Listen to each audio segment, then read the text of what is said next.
So students, आज हम लोग चैप्टर नंबर हम डिसोल्यूशन ऑफ अ पार्टनरशिप करेंगे, ठीक है। तो सबसे पहले क्वेश्चन ये आता है कि डिसोल्यूशन क्या होती है। देखो, डिसोल्यूशन ऑफ अ पार्टनरशिप एक होता है डिसोल्यूशन ऑफ अ पार्टनर और एक होता है डिसोल्यूशन ऑफ अ फर्म। दोनों में डिफरेंस है। डिसोल्यूशन ऑफ अ पार्टनरशिप, देखो यहाँ लिखा हुआ है, dissolution of a partnership means change in the relation among the partners but the firm continues. अगर मान लो आपको बोला जाता है कि डिसोल्यूशन हो गई पार्टनरशिप की, तो इसका मतलब एक पार्टनर या दो पार्टनर निकल के चले गए, बाकी पार्टनर अभी भी बने हुए हैं और फॉर्म चलती रहेगी, पार्टनरशिप चलती रहेगी। On the other hand, dissolution of a firm means business is discontinued. अगर आपसे बोला जाता है कि डिसोल्यूशन ऑफ अ फर्म हो गया, दैट मींस बिजनेस बंद हो जाएगी, पार्टनरशिप क्लोज हो जाएगी। तो according to section 39 of the Indian partnership act 1932, dissolution of a firm means a dissolution of a partnership among all the partner. तो अगर आपसे कई बार क्वेश्चन आया हुआ है कि अगर वो बोलता है कि डिसोल्यूशन ऑफ अ फर्म हो गया, दैट मींस बिजनेस बंद हो गई, और अगर वो बोलता है कि डिसोल्यूशन ऑफ अ पार्टनरशिप हो गई, दैट मींस एक या दो पार्टनर छोड़ के चले गए और बिजनेस अभी भी कंटिन्यू चलती रहेगी, वो क्लोज नहीं हुई हो। ठीक है। अब इसको ऐसे समझ सकते हैं, मान लो तीन पार्टनर थे ए बी सी। सी कह रहा है कि मुझे फॉर्म में काम नहीं करना, नोटिस दे के निकल गया। तो अभी ये हुआ है dissolution of a partnership form हुआ है या डिसोल्यूशन ऑफ अ पार्टनरशिप हुआ है, कौन बता रहे हैं? Dissolution of partnership. Dissolution of a partnership, ठीक है। तो एक क्वेश्चन सीधा इस पे बनता है हर साल, चाहे वो डायरेक्ट बने चाहे इनडायरेक्ट बने, इसको अच्छे से समझ ले। और अगर मान लो तीनों पार्टनरों ने तय कर लिया आपस में कि हम लोग बिजनेस करेंगे ही नहीं, पार्टनरशिप चलाएंगे ही नहीं, तो वो dissolution of a partnership form होगी या डिसोल्यूशन ऑफ अ पार्टनरशिप होगी? Dissolution of form. ठीक है। तो देखो यही लिखा है, ये दोनों के बीच में डिफरेंस है जो हमें पता होना चाहिए। सबसे पहले मीनिंग अगर आप देखो तो डिसोल्यूशन ऑफ अ फॉर्म का मतलब होता है closure of the form, form बंद हो जाना। जब फॉर्म बंद हो जाएगी ना, तो इसे हम डिसोल्यूशन ऑफ अ फॉर्म बोलेंगे। और डिसोल्यूशन ऑफ अ पार्टनरशिप में बोलते हैं कि रिलेशन में बदलाव आ जाना। जहां पहले 3 पार्टनर थे अब 2 रह गए, जहां पहले 10 पार्टनर थे अब 9 रह जाएंगे, लेकिन पार्टनरशिप फॉर्म चलती रहेगी। दूसरा इसका डिफरेंस क्या है कि जो डिसोल्यूशन ऑफ अ फॉर्म होती है, या तो सारे पार्टनर अपने आप कर लेंगे या कोर्ट बीच में आएगी, है ना। तो कोर्ट आके बोल सकती है कि भाई dissolution of a partnership form कर दो। अगर मान लो पार्टनर नहीं चाहते और एक तरह से वो इलीगल काम कर रहे हैं, अनलॉफुल एक्टिविटी कर रहे हैं, तो ऐसे में कोर्ट इंटरवीन करेगा और बोलेगा बंद करो इसको। लेकिन अगर हम डिसोल्यूशन ऑफ अ पार्टनरशिप की बात करें, तो ये इंटर वॉलंटरी होता है, इसमें कोर्ट का दखलंदाजी नहीं होती है। एक खास डिफरेंस ये है। तो ठीक है। तो आपसे इनडायरेक्ट क्वेश्चन पूछा जा सकता है कि डिसोल्यूशन ऑफ अ फॉर्म या डिसोल्यूशन ऑफ अ पार्टनरशिप में किसमें कोर्ट का दखल अंदाजी होती है? तो करेक्ट आंसर है डिसोल्यूशन ऑफ अ फॉर्म में हो सकती है, डिसोल्यूशन ऑफ अ पार्टनरशिप में नहीं हो सकती। वो आपस में मिलके ही कर सकते हैं। फिर आता है बिजनेस की कंटिन्यूएशन। देखो बिजनेस जो है ना बंद हो जाता है, किसमें? डिसोल्यूशन ऑफ अ फॉर्म में बिजनेस नहीं चलेगा, तुरंत पार्टनरशिप खत्म हो जाती है। लेकिन dissolution of a partnership form में ना पार्टनरशिप चलती रहती है, बस जिस पार्टनर को निकल के जाना है बिजनेस से वो अपना छोड़ के जा सकता है, पार्टनरशिप नहीं बंद होती। ठीक है। अच्छा, अगर हम क्लोजर की बात करें तो partner dissolution of a firm में बिजनेस क्लोज हो जाती है, और इसमें बिजनेस को क्लोज होने की जरूरत नहीं है, दैट मीन्स पार्टनरशिप क्लोज नहीं होगी, बनी रहेगी।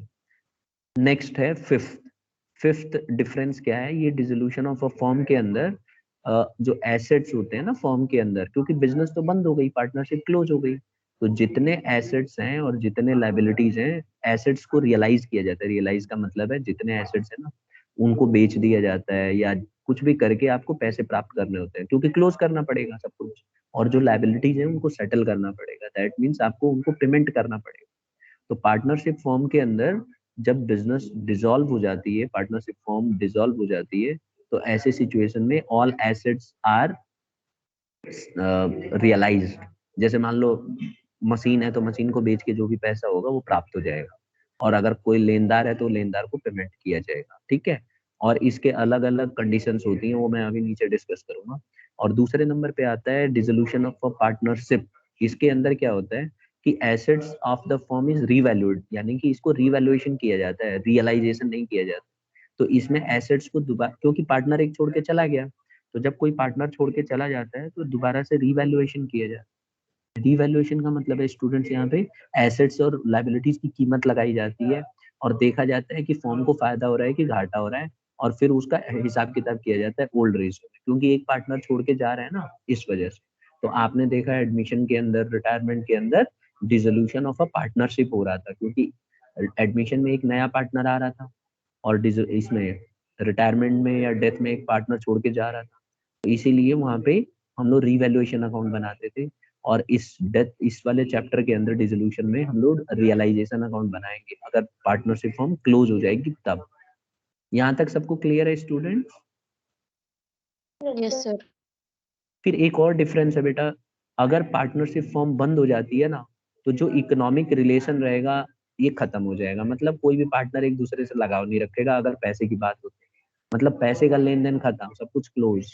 और इसमें क्या होता है, अगर पार्टनरशिप फॉर्म एक बार को मान लो एक पार्टनर छोड़ के चला गया, तो इकोनॉमिक रिलेशन जो पार्टनर्स बचे हुए हैं ना, उनके बीच में चलती रहेगी। जैसे आपने देखा होगा, न्यू रेशियो निकल जाती है, न्यू रेशियो में बांटना शुरू कर देते हैं, तो अभी भी उनका रिलेशन आपस में बना रहेगा। अच्छा, यहाँ तक कि अगर मान लो कोई पार्टनर रिटायर हो जाता है, तो उसका भी हिसाब किताब, कई बार ऐसा होता है ना कि हम लोग उसको लोन में भेज देते हैं कि भाई तुझे बाद में पैसे दे देंगे, तो अभी भी आप उसके साथ अच्छा रिलेशन बना के रख सकते हो, खास करके पैसे का रिलेशन।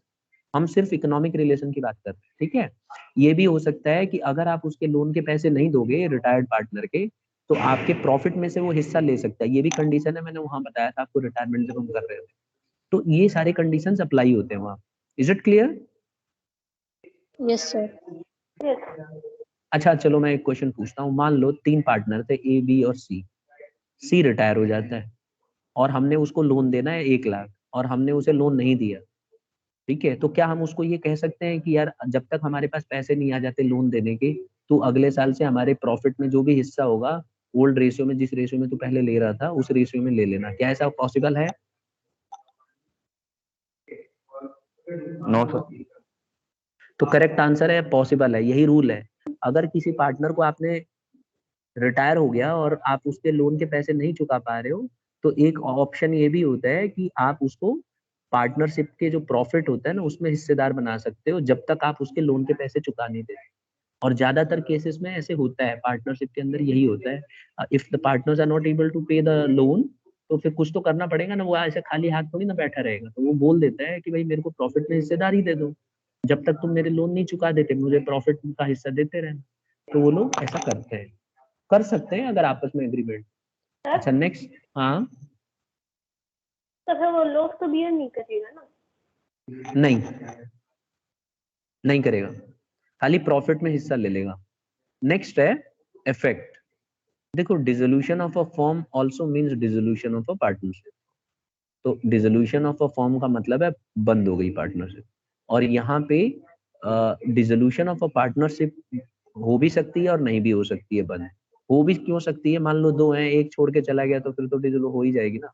लेकिन नहीं भी हो सकती है, मान लो 3 जने, एक छोड़ के चला गया तो 2 अभी भी बाकी है। तो पार्टनरशिप फॉर्म में रूल है कि अगर 2 या 2 से ज्यादा पार्टनर हैं तो कंटिन्यू हो सकता है, तो कंटिन्यू बना रहेगा। ये पॉइंट क्लियर हो गया सबको? मे और मे नॉट क्यों लिखा है? सर। चलिए, अब यहाँ तक हो गया। अब देखो, modes of dissolution of a form. Form ना कैसे डिसॉल्व हो सकती है। फॉर्म बोल रहा हूँ मैं, ध्यान रखना, पार्टनरशिप नहीं बोल रहा हूँ। फॉर्म का मतलब है हमेशा के लिए बंद हो जाए। कैसे हो सकती है, इसके देखो कई रीजन है। पहला है बाय म्यूचुअल एग्रीमेंट। जितने पार्टनरशिप फॉर्म में पार्टनर्स हैं, अगर सब आपस में मिलके एग्रीमेंट कर लें कि यार अब पार्टनरशिप फॉर्म हमसे नहीं चल रही है, हमें लॉस हो रहा है, या फिर यूं भी हो सकता है कि उन्होंने जो बिजनेस करना था कर लिया, अब उनका मन भर चुका है, वो चाहते हैं कहीं और बिजनेस करना, तो आपस में म्यूचुअल एग्रीमेंट करके और पार्टनरशिप फॉर्म को बंद कर किया जा सकता है। एग्जाम्पल के लिए 5 पार्टनर है, पांचों ने आपस में तय कर लिया यार आगे काम नहीं करेंगे एक साथ, बहुत हो गया, अच्छा खासा कमा लिया हमने, अब बंद करते हैं। तो ऐसे में बिजनेस को बंद किया जा सकता है, यानी कि पार्टनरशिप को क्लोज किया जा सकता है। Is this point clear to all? Yes sir. एक होता है बेटा एक होता है कंपलसरी डिसोल्यूशन। देखिए, कंपलसरी जो डिसोल्यूशन होता है ना, ये कैसे होगा? देखो, 2 केसेस में हो सकता है। कंपलसरी मतलब आपको करना ही पड़ेगा डिसोल्यूशन। कैसे? मान लो कि एक पार्टनर को छोड़ के सारे पार्टनर इंसॉल्वेंट हो जाएं। इंसॉल्वेंट क्या होता है? दिवालिया घोषित बोलते हैं उसको। जब किसी आदमी की नागरिकता छीन ली जाती है, मैंने 11th में आपको समझाया था ऐसी सिचुएशन जहां पार्टनर ने लोन ले रखा है, सभी पार्टनरों ने लोन ले रखा है, लोन के पैसे नहीं चुका पा रहे, बैंक बार बार उनको धमका रहा है, लेकिन वो उन्होंने हाथ खड़े कर दिए कि भाई हमारे पास पैसे नहीं है, वाकई में उनके पास पैसे नहीं है, तो ऐसे में कोर्ट उनको इंसॉल्वेंट घोषित कर देती है अगर वो कोर्ट के पास जाएं और अपना एक लीगल हेल्प मांगे। तो इन अगर सारे पार्टनर, मान लो 10 पार्टनर्स हैं, उनमें से 9 इंसॉल्वेंट हो जाते हैं, तो एक पार्टनर रह के वैसे भी क्या कर लेगा, क्योंकि पार्टनरशिप फॉर्म में कम से कम 2 होने चाहिए। तो ऐसे सिचुएशन में ऑटोमेटिकली कंपलसरी डिसोल्यूशन हो जाता है, बेशक वो पार्टनर चाहे या ना चाहे। बात क्लियर हो गई सबको? Yes sir. दूसरा केस है when the business form becomes unlawful. कई बार क्या होता है कि पार्टनरशिप फॉर्म में ना कुछ पार्टनर्स बेईमानी पे आ जाते हैं और वो अनलॉफुल बिजनेस करने लगते हैं। अब अनलॉफुल आप समझ ही गए होंगे कि जो कानून अलाउ नहीं करता, जैसे स्मगलिंग करने लग गए या ब्लैक मार्केटिंग कर रहे हैं या कोई भी ऐसी चीज जो सरकार की नजर में कानूनन जुर्म है, अनलॉ है, अनलॉफुल है, वो अगर ये ऐसे काम करते हुए पाए गए तो फिर इनको बिजनेस अपनी पार्टनरशिप फॉर्म को क्लोज करना पड़ेगा। Is this point clear to all student? Yes sir. Yes तो सर। हमने 2 मोड पढ़ लिए। एक तो पार्टनरशिप का जो डिसोल्यूशन होता है वो म्यूचुअल एग्रीमेंट से हो सकता है स्टूडेंट्स, जब आपस में मिल लें। दूसरा तरीका है कंपलसरी डिसोल्यूशन, इसमें 2 रीजन हमने डिस्कस किए। एक तो पार्टनर्स सारे दिवालिया हो जाएं, एक को छोड़ के सारे हो जाएं, ठीक है। अब मान लो 10 पार्टनर है, सिर्फ 3 ही दिवालिया होंगे यानी कि इंसॉल्वेंट होंगे, तब भी पार्टनरशिप चल जाएगी, उन तीनों को बाहर निकाल दिया जाएगा। और दूसरा केस है जब फॉर्म अनलॉफुल हो जाए। अनलॉफुल का मतलब है इलीगल काम करने लगे, और फॉर्म का मतलब है कोई भी पार्टनर अगर करेगा तो सबके लिए एप्लीकेबल होगा, ध्यान रखिएगा। मान लो एक पार्टनर कर रहा है, तो मैंने आपको पहले बताया था ना, जब एडमिट हमने स्टार्ट किया था ये बुक, तो मैंने आपको बताया था कि एक पार्टनर जो है एजेंट भी होता है और पार्टनर भी होता है। तो अगर वो काम कर रहा है गलत तो सबके ऊपर एप्लीकेबल होगा। तो ऐसा नहीं है कि एक पार्टनर कर रहा है तो खाली वही अनलॉफुल होगा, पूरी की पूरी फॉर्म अनलॉफुल हो जाएगी। तो ये बात सब पार्टनरों को ध्यान देना होगा कि कोई गलत काम ना कर रहा हो बिजनेस के अंदर।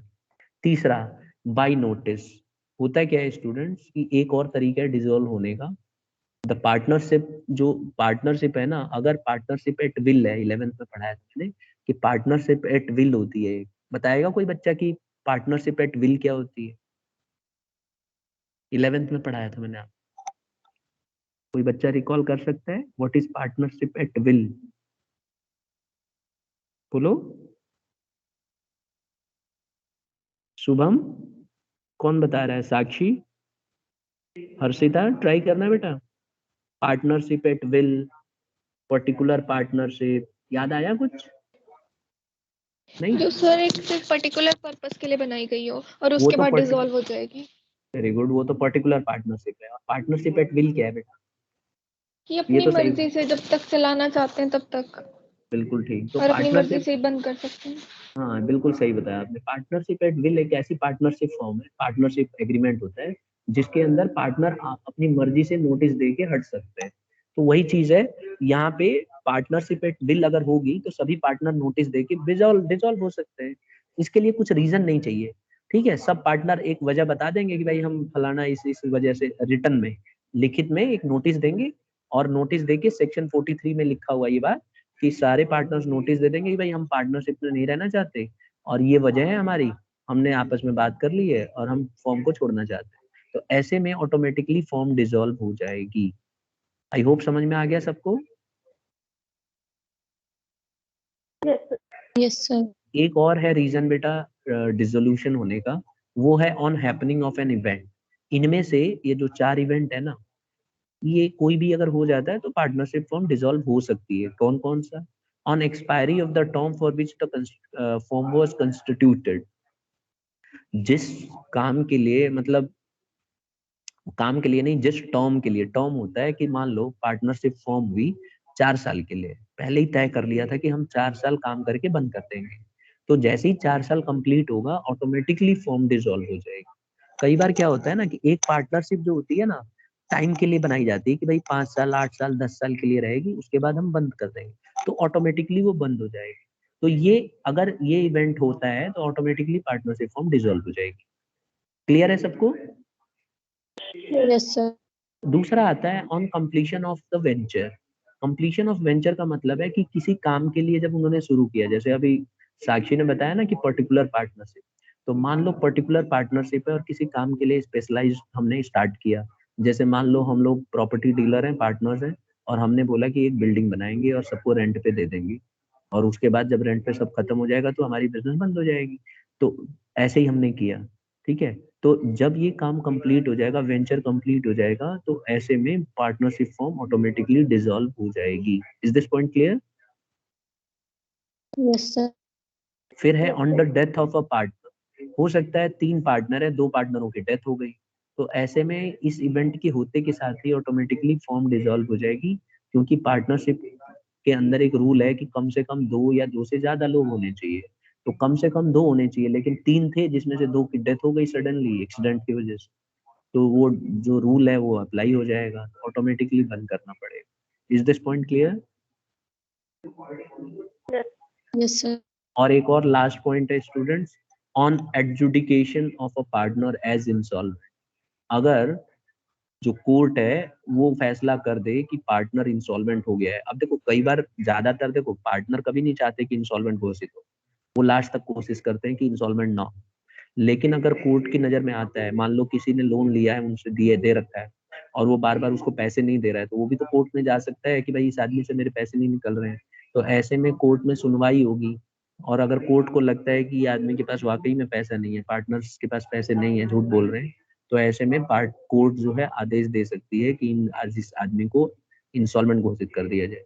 तो अगर कोर्ट ऐसा फैसला सुना देती है किसी पार्टनर्स के बीच में, या मान लो 2 पार्टनर और एक पार्टनर को इंस्टॉलमेंट घोषित कर देती है, तो ऐसे सिचुएशन में ऑटोमेटिकली फॉर्म डिसॉल्व हो जाएगी।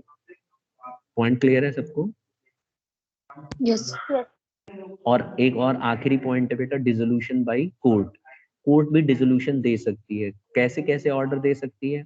अगर कोई पर्सन अनसाउंड माइंड हो जाए, अनसाउंड माइंड होता है कि जिसमें दिमाग उसका काम ना करे, इस तरह की कोई डिजीज हो गई या कुछ भी ऐसी प्रॉब्लम आ गई, एक्सीडेंट होने की वजह से पागल हो गया वो, तो ऐसे सिचुएशन पे पार्टनरशिप को इमीडिएटली डिसॉल्व कर दिया जाता है। Is this point clear? Yes sir. अब इसमें थोड़ा तो सा उस आप पार्टनर को निकाल नहीं सकते फिर? हाँ वही मैं बताने वाला था। अब जैसे मान लो 3 पार्टनर और एक अनसाउंड माइंड हो गया, तो ऐसे में दूसरे पार्टनर उसको बोल के निकलवा सकते हैं, ठीक है। लेकिन कई बार ऐसा भी तो होता है कि जो अनसाउंड माइंड वाला पार्टनर है वो अग्री ना करे, क्योंकि बिना उसके कंसेंट के तो निकाल नहीं सकते आप, ठीक है। और ऐसा भी हो सकता है कि 2 पार्टनर थे, उनमें से एक अनसाउंड माइंड हो जाए, तो ऐसे में कोर्ट जो है डिसॉल्व कर सकती है पार्टनरशिप, क्योंकि रूल तो यही है कि कम से कम 2 होने चाहिए। तो अगर कोई अनसाउंड माइंड हो जाता है और वो निकलना नहीं चाहता, तो ऐसे में पूरे पार्टनरशिप फॉर्म को ही डिसॉल्व करना पड़ता है, ठीक है। Yes. कुल मिला के अनसाउंड माइंड वाले पार्टनर्स को पार्टनरशिप फॉर्म में आप नहीं रख सकते। दूसरा, और ऐसा अगर होता है तो कोर्ट उनको हटा सकती है, पार्टनरशिप फॉर्म को ही बंद करा सकती है। दूसरा केस है, partner becomes permanently incapable of performing his duties as a partner. तो ऐसा भी हो सकता है कि जैसे मान लो 2 पार्टनर है और एक जो है परमानेंट इनकैपेबल हो गया। इनकैपेबल मीन्स कहीं एक्सीडेंट हुआ, हाथ कट गया या कुछ इस तरह का एक्सीडेंट हो गया, जहां पे वो फॉर्म में आ ही नहीं सकता, और इनकैपेबल है, कुछ भी डिसीजन नहीं ले पाएगा। तो ऐसे सिचुएशन में भी पार्टनरशिप फॉर्म को डिसॉल्व किया जा सकता है कोर्ट के द्वारा। अगर कोर्ट को लगता है कि ये व्यक्ति अपने ड्यूटी को पूरे निभा नहीं पाएगा, जो इसने लोन ले रखा है दूसरे लोगों से उनको कभी पे नहीं कर पाएगा, आगे चल के इसकी हालत ऐसी नहीं है कि ये कुछ कर सके, तो ऐसे में कोर्ट फैसला सुना सकती है। Is this point clear? Yes Yes, sir. sir. एक और पार्ट है बेटा यहाँ पे कि a partner is found guilty of misconduct which is likely to adversely affect the business of the firm. अगर ये पाया जाता है कि कोई पार्टनर ने मिसकंडक्ट किया है ना, और लगता है कि इसके इस मिसकंडक्ट की वजह से बिजनेस को इफेक्ट हो सकता है, फर्म को नुकसान हो सकता है, तो ऐसे में डिसोल्यूशन किया जाएगा, फर्म को ही बंद कर दिया जाएगा। अब आप सोच रहे होंगे कि सर ऐसे तो फिर ये तो ऐसे तो पार्टनरशिप चलाना ही बड़ा मुश्किल काम हो जाएगा। तो आंसर है हाँ। देखो होता है क्या है कि गिल्टी ऑफ मिसकंडक्ट में ये होता है कि जैसे मान लीजिए 3 पार्टनर हैं और एक पार्टनर, मैंने आपको पहले ही बताया हुआ है कि सब एक दूसरे के एजेंट होते हैं और प्रिंसिपल भी होते हैं। प्रिंसिपल का मतलब है कि मालिक भी होंगे और एजेंट भी होंगे, यानी कि उनका किया हुआ काम दूसरों के प्रति रिप्रेजेंटेटिव मतलब माना जाएगा, दूसरे पार्टनरों को भी मानना पड़ेगा। अब एक पार्टनर जानबूझ के मतलब फ्रॉडी टाइप है, मिसकंडक्ट कर रहा है, उसको बोला गया है कि ये गुड्स मत बेचना, ये गुड्स मत खरीदना, और जानबूझ के खरीदे जा रहा है, बेचे जा रहा है, मतलब जुआ खेल रहा है, फॉर्म के पैसे को कहीं लगा रहा है बिना मतलब, और सब पार्टनर उसको बार बार मना कर रहे हैं तब भी नहीं मान रहा, तो इसको बोलते हैं मिसकंडक्ट। तो बाकी के दोनों पार्टनर, या हो सकता है दो पार्टनर हो, एक मिसकंडक्ट कर रहा है तो एक पार्टनर कोर्ट चला गया और कोर्ट में उसने जाके प्रूव कर दिया कि ये आदमी जानबूझ के मिसकंडक्ट कर रहा है, जानबूझ के मेरे को बर्बाद करने पे तुला हुआ है। तो ऐसे में कोर्ट फैसला सुना सकती है कि क्योंकि ये गिल्टी ऑफ मिसकंडक्ट है, मतलब उसको दोषी पाया गया और जानबूझ के ये काम कर रहा है, तो ऐसे में फॉर्म को ही डिसॉल्व किया जा सकता है। मेरी बात क्लियर है? यस। फिर एक और आता है, partnership agreement is breach persistently by a partner or a partner। ये भी हो सकता है कि पार्टनरशिप ना ब्रीच हो रही है। ब्रीच मतलब ये होता है यहाँ पे कि जो रूल है, जैसे मान लो रूल है कि प्रॉफिट शेयरिंग इक्वल बांटा जाएगा। अब एक पार्टनर तगड़ा है, दूसरे को दबा रहा है, बोल रहा है ना मैं तो इक्वल बांटने ही नहीं दूंगा, मैं ज्यादा काम करता हूँ ऑफिस में, मैं ज्यादा आता हूँ, मतलब उसके ऊपर दबाव बना है। या यूं मान लो कि 10 पार्टनर है और रूल तो यही कहता है ना, क्या नए पार्टनर को बिना सबकी परमिशन के लिया जा सकता है? ये बताइए। No sir. नहीं लिया जा सकता। अब मान लो 10 जने पार्टनर है, ठीक है, उसमें से एक बेचारा सीधा साधा है और बाकी 8-9 जो हैं बहुत बदमाश टाइप है। अब वो कह रहे हैं एक नया पार्टनर आना है, उसने बोल दिया नहीं यार मैं इसको नहीं ला सकता, ये ठीक आदमी नहीं है, ठीक है, और ये बात दूसरे पार्टनरों को भी पता है, लेकिन उन्होंने जबरदस्ती उसको लाके एडमिट कर लिया कि भाई आएगा चाहे तू कुछ भी करता रहे। तो ऐसे में बोलते हैं ब्रीच कर दिया, यानी कि एग्रीमेंट को आपने ब्रीच किया। तो ऐसे में कोर्ट जो है ऑर्डर दे सकती है, अगर पाती है कि किसी पार्टनर को दबाया जा रहा है और रूल को फॉलो नहीं किया जा रहा है, तो ऐसे में जो पार्टनर सीधा साधा सा है वो कोर्ट में जाके ये बता सकता है कि सर मैंने मना किया, उसके बाद भी ये लोग मान नहीं रहे, क्योंकि ये इनका रिश्तेदार है, जबरदस्ती तुले हुए हैं एडमिट करने पे और ऐसे ही करते जा रहे हैं बार बार। तो ऐसे में ब्रीच ऑफ कंडक्ट मान के कोर्ट जो है क्लोज कर सकती है partnership form. Is this clear? Sir फिर इसमें तो मतलब वो आदमी ये नहीं कह सकता कि पार्टनर को ही हटा दो, मतलब उसमें तो उसका भी घाटा होगा ना, पार्टनरशिप बंद हो जाएगी तो। बेशक घाटा हो बेटा, लेकिन वो ब्रीच ऑफ कंडक्ट हो तो रहा है ना, आप रूल को तोड़ रहे हो और रूल्स आर रूल्स। अब घाटा तो हो रहा है, वो भी मजबूर होगा ना, मजबूरी में ही गया होगा, नहीं तो ऐसे तो उसकी मतलब बिना उसकी परमिशन लिए आप नए नए पार्टनर एडमिट करते रहोगे तो कल को वो सब मिलके आपको हटा देंगे। तो जो रूल्स हैं वो रूल्स को तो आपको फॉलो करना चाहिए ना। अब रूल आपने पढ़ा हुआ है इसमें 11th में भी और 12th में भी, पहले चैप्टर में, कि जब कोई नए पार्टनर का एडमिशन होता है तो सबका कंसेंट होना जरूरी है। और वो लोग कह रहे हैं कि नहीं, हम तो सब जने, हम मेजोरिटी ज्यादा है, तुम सिर्फ 2 ही जने मना कर रहे हो और बाकी हम 8 हैं, हम तो लाएंगे, और जबरदस्ती लेके आ गए, तो ऐसे में तो ब्रीच ही कहलाएगा ना, आपने रूल को वायलेट किया है। पॉइंट क्लियर है? Yes sir. एक और है बेटा, court finds the dissolution of the form justified. अगर कोर्ट को लगता है कि फॉर्म को डिसॉल्व कर देना चाहिए, मतलब नहीं डिसॉल्व किया तो भयंकर नुकसान होगा फॉर्म, या एक पार्टनर के साथ नाइंसाफी हो रही है, या इस तरह का कुछ भी अगर लगता है कोर्ट को, तो कोर्ट उसको मना कर सकती है, डिसॉल्व कर सकती है तुरंत, विथ इमीडिएट इफेक्ट। और लास्ट पॉइंट है, when the business of the firm can not be carried on accept at a loss. अगर मान लो फर्म को लगातार लॉस होए जा रहा है, होए जा रहा है, होए जा रहा है, और कई साल से प्रॉफिट नहीं हो रहा है, तो हो सकता है कि कुछ पार्टनर्स कोर्ट में चले जाएं, मतलब पहले तो आपस में बात करेंगे कि यार फर्म को बंद करते हैं, लॉस हो रहा है, लेकिन हो सकता है 2-3 बदमाश पार्टनर हैं, बोल रहे हैं नहीं कोई बात नहीं देख लेंगे, और नहीं मान रहे हैं। तो ऐसे में कुछ पार्टनर्स जो, जिनके पास इतना पैसा नहीं है और जिनको लग रहा है कि उनकी पर्सनल प्रॉपर्टी भी लपेटे में आ जाएगी, वो कोर्ट में जाके और ये चीज प्रूव कर सकते हैं कि सर लगातार लॉस हो रहा है और आगे फ्यूचर में भी प्रॉफिट होता दिख नहीं रहा है, तो इस पार्टनरशिप फॉर्म को कृपया क्लोज किया जाए, डिसॉल्व किया जाए। तो अगर कोर्ट को लगता है कि वाकई में ऐसा होने वाला है, ठीक है, तो कोर्ट उसको डिसॉल्व कर सकती है। पॉइंट क्लियर है? Yes sir.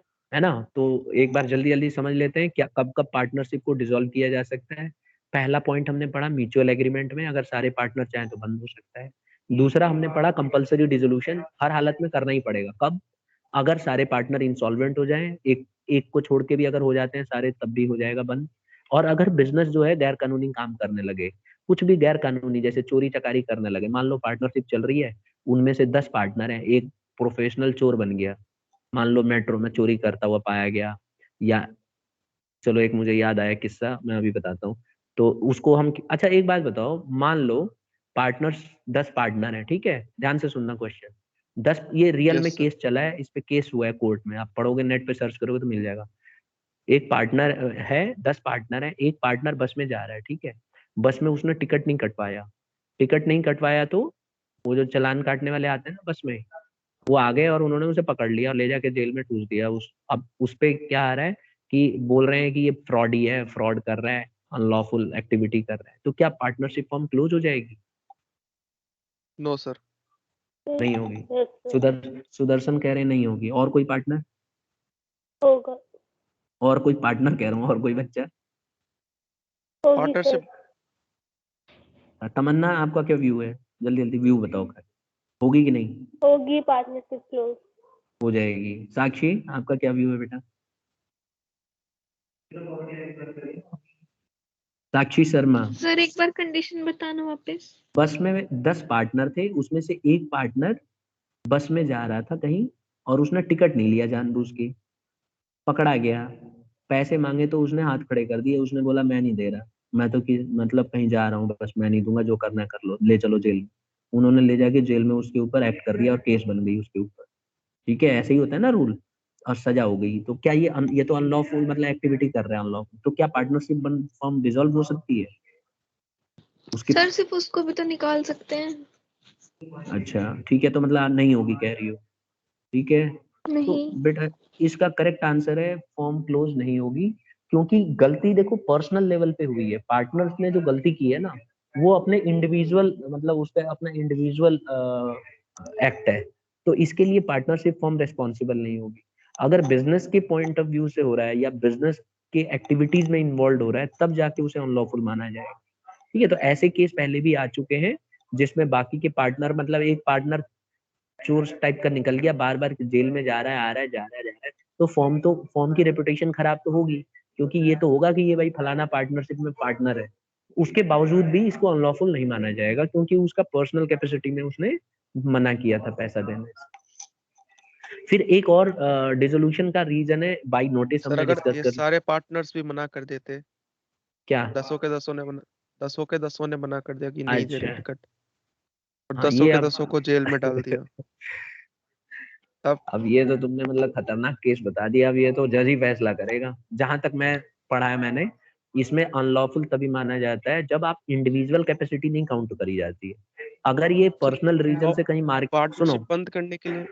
पहले सुन लो, अगर ये पर्सनल मार्केटिंग करने जा रहे हैं, घूम रहे हैं, अपना मतलब फॉर्म से कोई लेना देना नहीं है, अपने लेवल पे अगर बेईमानी कर रहे हैं तो वो फॉर्म रेस्पॉन्सिबल नहीं है उसके लिए, इसको फिर अपना पेनल्टी वेनल्टी दे जो भी देना है देना पड़ेगा, ठीक है। लेकिन अगर अपने जॉब से रिलेटेड ब्रीच पाए गए, पार्टनरशिप फॉर्म के काम कर रहे थे और उसमें अनलॉफुल दिखाई दिए कि किसी को सामान बेचा और नकली सामान बे हो गया और फ्रॉड का केस चला, 420 का केस चला और पता चला इन्होंने फ्रॉड किया था, तब अनलॉफुल है। लेकिन बस में जा रहे हैं, मेट्रो में जा रहे हैं, किसी का पर्स मार लिया धीरे से, ये अपना इनका पर्सनल कैपेसिटी पे चार्जेस लगे, ठीक है, ये और सर जजमेंट आ मर्डर चुका है। जैसे जो केसेस होते हैं, उस वाले उस वाले में भी मतलब तो कोई यार दिक्कत उस नहीं है वाले में तो फिर पार्टनरशिप उसको में? ऑटोमेटिकली उसको निकाल देंगे ना, क्योंकि वो तो फिर जेल जाएगा ना, उम्र कैद होती है मर्डर पे, वो पार्टनरशिप में रहेगा कैसे, वो तो ऑटोमेटिकली कोर्ट उसको, because he is found unlawful और कई साल तक जेल में रहेगा, तो पेनल्टी का तो मतलब ही नहीं है ना इसमें।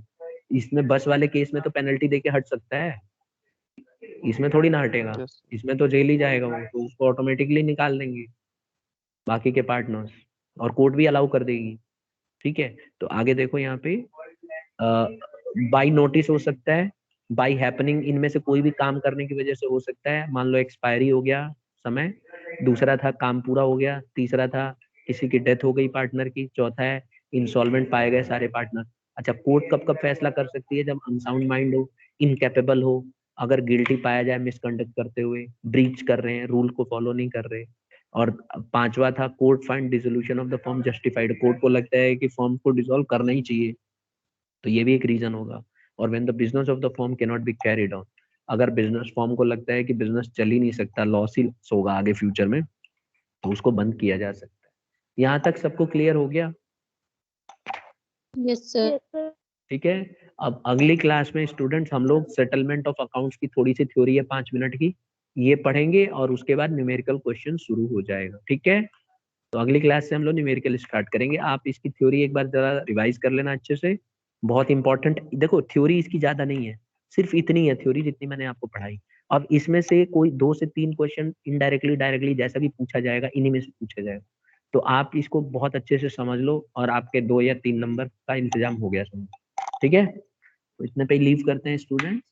सर हाँ अगर एक पार्टनर और एक माइनर पार्टनर हो सकता है डिसॉल्व?